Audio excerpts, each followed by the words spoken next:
పెద్ద చేపనే పట్టేశా. వీడు మామూలోడు కాదన్నా. వీడికి చేపలు పట్టుకోవడానికి వెళ్ళావారా? నేను చెప్పిందేంటి, నువ్వు చేస్తుందేంటి?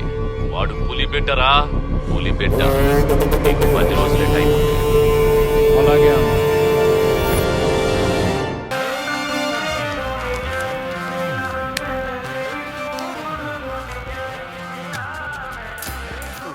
ఒరే బావా, ఎన్నిసార్లు ఎక్కడ అయ్యే డబ్బులు రా.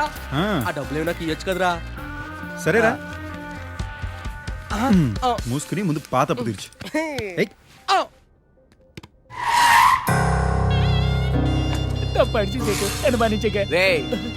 స్టీరింగ్ మీద కయ్యేసి మైలేజ్ని, మనిషి మీద కన్నేసి క్యారెక్టర్ని చెప్పేస్తాను.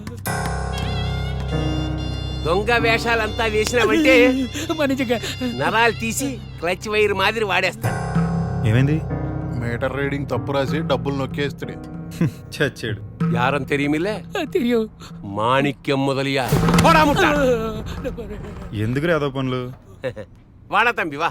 సేటు కలెక్షన్ పైసలు సేటు. ఇది మీ కార్ కిరాయి. సరే, ఇది నా కష్టం. నల్లది. దీంతో నేను మీ దగ్గర దాచిపెట్టిన డబ్బులు 20,000 తక్కువ 6 లక్షలు. అడాడా అరే, అంతా వీణ్ చూసిదా నేర్చుకోవాలరా. బ్రేకు లేని కారు మాది స్పీడ్ గా దూసుకుపోతా ఉన్నాడు. ఏదో మీ దయ సేటు. నచ్చినవరా పయ్యా, కానీ ఒక మాట, స్పీడ్ ఉంటే తప్పిల్లే కానీ కంట్రోల్ తప్పద్దు. అద్దా. సరే సేటు, నేను బయలుదేరుతా సేటు. బేరం చూసుకోవాలి. సరే, పైసలు జాగ్రత్త. నల్లది. కాఫీలు తగ్గించిన కాస్త రంగన్న వస్తావు. ఏందన్నా వాడిని సపోర్ట్ చేస్తుంటివి? వాడి ఏమో మిమ్మల్ని మించిపోవాలందానే. మనిషి ఆశపడతాడురా, తప్పిల్లే. అలా అని కుదురుగా ఉంటాడా?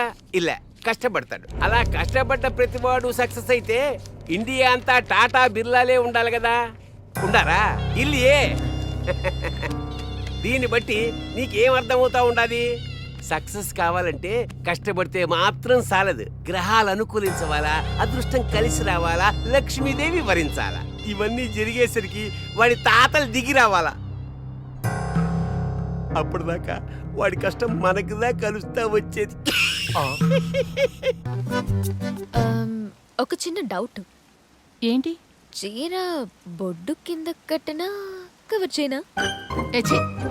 పద్ధతిగా కట్టుకొని రావే, చూసేవాళ్ళు ఏమనుకుంటారు?